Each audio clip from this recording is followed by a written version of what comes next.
Guys, this video will be a little different than previous videos. I was wrong.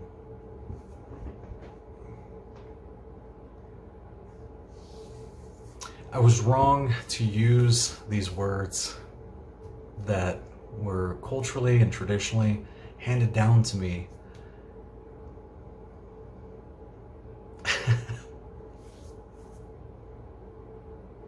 I was so wrong. Okay, here at Kingdom in Context, we're always talking about finding context when we're studying Scripture. One of the easiest ways to do that is to actually look at the definition of the words in the passages. Well, we always try to do that with the Scriptures, but sometimes how scholars describe Scriptures and the words they use, we can forget to do that. And we just accept the words that they've given us to use when speaking about Scriptures as a whole. So there's three words real quick I want to look at, or I want to present to you, that I will unequivocally say that I've been using these words wrong. It's apocryphal, deuterocanonical, and pseudepigrapha.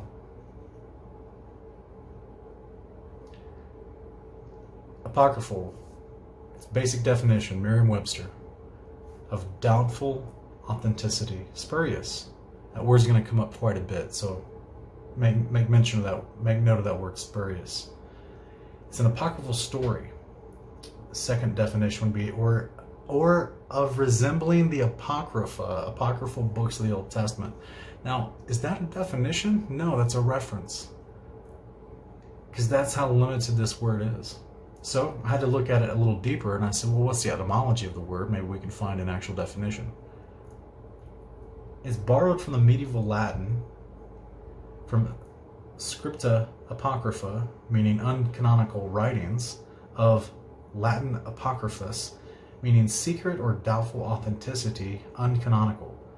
It's borrowed from the Greek apokryphos, which means hidden or concealed and obscure. It's a verbal adjective, of apokrytine, to hide from, keep hidden from, or from apokrytine, to conceal or hide. That's also Merriam-Webster dictionary's definition of that. So it's a word at its root core means to conceal, to hide. But yet, what is its general definition was something that's spurious or of doubtful authenticity. Are those two the same things? Let's keep going. What's deuterocanonical? It's an adjective of relating to or being a second canon, especially that consisting of sections of the Old and New Testaments not included in the original Roman Catholic canon, but accepted by theologians in 1548 at the Council of Trent, forming or belonging to a second canon. Additional definition would say it's pertaining to a second canon or ecclesiastical writing of an inferior authority, said of the Apocrypha or certain epistles.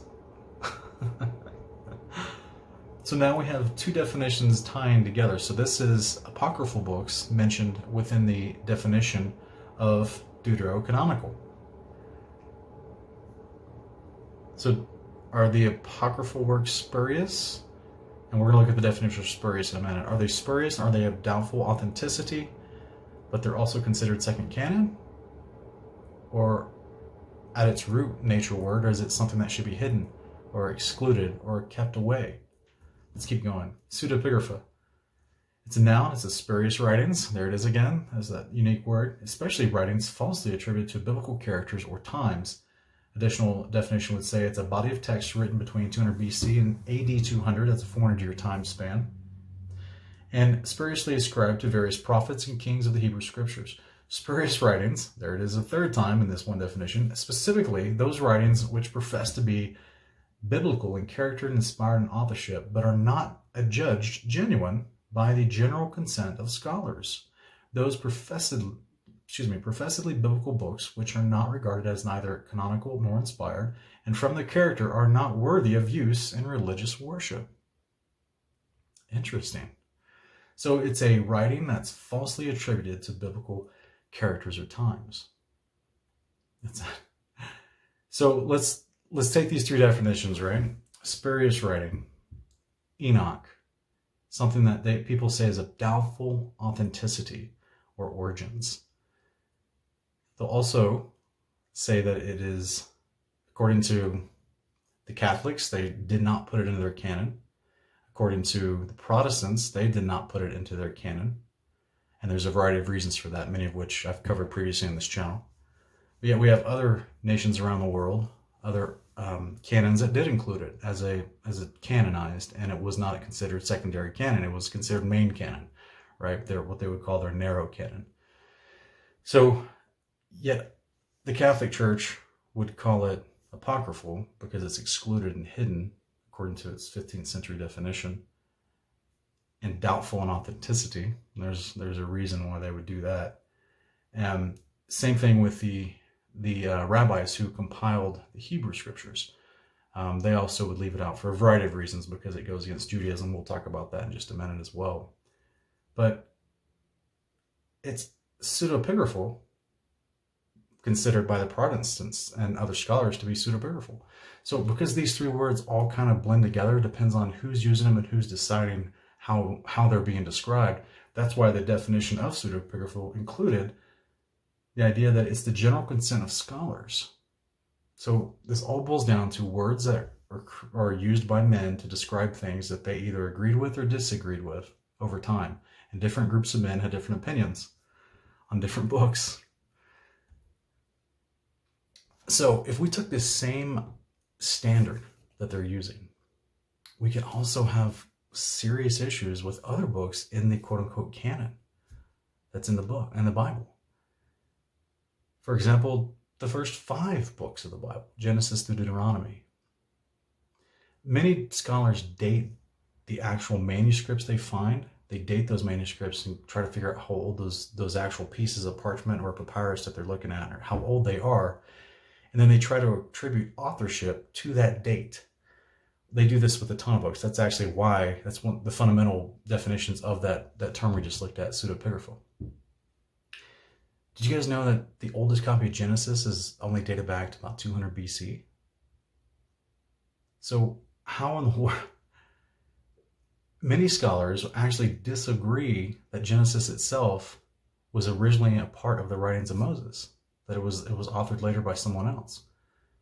So where do we get this tradition that Genesis through Deuteronomy is absolutely all 5 books were written by Moses? Well, it comes from Judaism. It comes from rabbis throughout the centuries that passed down, they said, this is fact, and we're passing it down to you. But that quote-unquote tradition was started at a point in time that's actually been documented, and it's the 12th century by a guy named Maimonides, or Rambam is what he's famously known by. But it says by the 1st century CE, it was already common practice to refer to the 5 books as the Law of Moses. Yes, we understand that. But the first unequivocal expression of the idea that this meant authorship appears in the Babylonian Talmud, an encyclopedia of Jewish tradition and scholarship composed between 200 and 500 CE. There, the rabbis noticed and addressed such issues as how Moses had received the divine revelation, how it was curated and transmitted to later generations, and how difficult passages, such as the last verses of Deuteronomy, which describe his death, were to be explained. This culminated in the 8th century of Maimonides' 13 Principles of Faith, establishing belief in Mosaic authorship as an article of Jewish belief. So we have a unique concept here, because with the Jewish historians tried to claim, well, these books right here, these first 5 books, as we have them today in modernity, they were trying to say back in the 8th century that as it's written today, that was what Moses received as divine revelation on Mount Sinai from God. And there's a lot of debate on, did he write it down immediately? Did he write it down later? Because you have manuscripts evidence of the book of Deuteronomy, of the first 5 chapters and the last 4 chapters being added in the 7th century BC, which would have been about 1300 years after the days of Moses. So you have some issues there. And again, if they're using their scholarly practice like they normally do with manuscripts, then they're dating Genesis to 200 BC, which is what, 700 to 1800 years after Moses? So you have some issues with their own standard and the consistency of their own standard and how they're dating manuscripts and authorship and attributing authorship to manuscripts that they find and try to date their history with. So that brings us back to this word apocryphal, right? Which is of doubtful authenticity. So now, can I say Genesis is apocryphal? We would never do that, right? But if I'm trying to take them to task on their definitions, how they're using them, and the flexibility that they use them according to certain books that they do like or don't like, well, what's to stop someone from coming along with the book of Genesis and saying, well, oh, it's also got things that I think are fictitious, like the people that disagree with the Nephilim in Genesis 6, the people that, scholars who disagree with Genesis 1 and the biblical creation account, right? Because they choose theistic evolution or just general secular evolution over Genesis 1's plain and clear words of a creation model.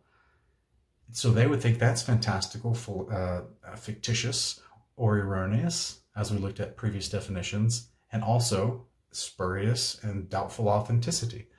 So therefore, they could easily claim even Genesis is an apocryphal book. So guys, well, we actually have evidence to actually make a case that Genesis, even Genesis, could be apocryphal. And there's other books that we would consider, pseudepigrapha, in the sense that one dude wrote it, but it's attributed to somebody else. Kind of like the book of Jeremiah, where it's commonly understood that his scribe Baruch wrote the actual book, but we give authorship directly to Jeremiah for that book, right? And also, if we're to believe a book that some guys thought was secondary canon for a long, long time, that the Ethiopians have always considered canon, and this would have been the book of 2nd Esdras, where the testimony in that book of 2nd Esdras claims that he, Ezra, was responsible. He was the high priest of the returning exiles, that he was specifically responsible for commissioning to have all these books, 204 of them, actually restored by scribes and recopied so they could be preserved, and that some of them were to be available for the public and others were to be available for those who truly wanted to study and learn, and actually dig in, basically. But that's in his, he would be responsible for all of them to be recopied about the 5th, 6th century BCE. So that means they're playing fast and loose with these definitions of what is not just considered apocryphal, but what is considered a valid authenticity of authorship, whether it's pseudepigraphal or not. And then you got other dudes coming in later and say, well, we don't like that, we'll make that a secondary canon, so it's deuterocanonical, or no, that was apocryphal because it wasn't included in the canon all this time. It was left out. It was hidden away. It was removed. So that's considered apocryphal. So we shouldn't consider that anymore. But these other guys are saying, no, it's perfectly fine. Look at it. It matches up with the rest of scriptures. And oh, by the way, the Ethiopians have had it this whole time in their canon. So you have a bunch of men, is what we're getting down to, using terms to try to shore up their own feelings, what they feel they're comfortable with, or maybe what they understood to be valid or not. And then even within that time period, you've got a back and forth disagreement throughout the centuries of what they considered valid and what they considered not valid. So guys, I was wrong to use these words according to their parameters and their misunderstandings. As you've seen on this channel, we study these books in great detail, and we're lining them up to scripture constantly. So I'm going to stop using these words apocryphal, deuterocanonical, pseudepigraphal. Put in the comments what you guys think. What should we even call them? An alternate canon? Left out canon? Do we even use the word canon? That's another man-made word, right? Do we just simply call them scripture to be tested? I don't know. Let me know what you think in the comments below.